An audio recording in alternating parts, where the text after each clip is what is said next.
তো এখন দুজনে বসে চা খাবো শুধু, আর তো কিছু করার নেই। দেখি আজকে কি খাওয়া দাওয়া, কী প্ল্যান রয়েছে। আজকে ও তো রান্না করবে না, তাই তো? কাকিমা খাওয়াবে আজকে। কাকিমা খাওয়াবে? কাকিমা সব রান্না করবে? কাকিমাই সব রান্না করবে। আজকে কাকিমার দায়িত্ব, কাকিমাকে সমস্ত রান্নার দায়িত্ব দিয়ে দিয়েছে সকাল সকাল, নিজে কিছু রান্না করবে না। ইস, আমরা শুধু এখন সকালে চা বিস্কুট খাবো। সকালে ব্রেকফাস্টে কী খাবো জানি না, ম্যাগি।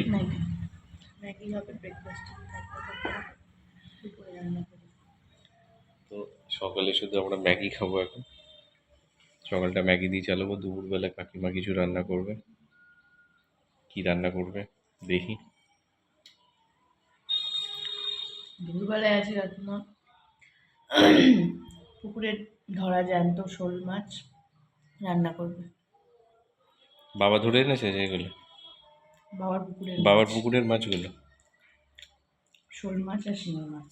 ওফ, দারুণ তোফা খাওয়া। জ্যান্ত মাছের ঝোল একটা খেতে অন্যরকম না টেস্ট। তো মোস্ট অফ দ্য টাইম আমি এখানে এলে একটু মাছই খাই, মাংস খেতে ভালো লাগে না। মাংস তো বাড়িতেও খাওয়া হয় খুব। তো এখানে যেহেতু মাছগুলো খুব অ্যাভেলেবেল, তো অ্যাকচুয়ালি বাবার পুকুরে মাছগুলো পাওয়া যায়। তো বাবার যখন পুকুর থেকে মাছ তোলে তখন এই মাছগুলো নিয়ে আসে বিশেষ করে। তো আমার আর ওর বিশেষ করে ওরও খেতে ভালো লাগে মাছগুলো। তো কাকিমা আজকে ওই রান্নাই করবে। দেখি চাটা কেমন বানাবো বললে না? দারুণ আছে। হ্যাঁ, দারুণ দারুণ। খেয়ে বলো কেমন। লেগেছে এত, আদা দেওয়া চা খাচ্ছি, খুব ভালো লাগে। হ্যাঁ, কালকে অ্যাকচুয়ালি ওর ঠান্ডা লেগে গেছে একটু, যেহেতু ওর ঠান্ডার ধাত আছে একটু। তো কালকে আমরা অটো করে আসছিলাম, হাওয়াটা লেগেছে। তো হাওয়াটা লাগার সাথে সাথে আসার পরই ওর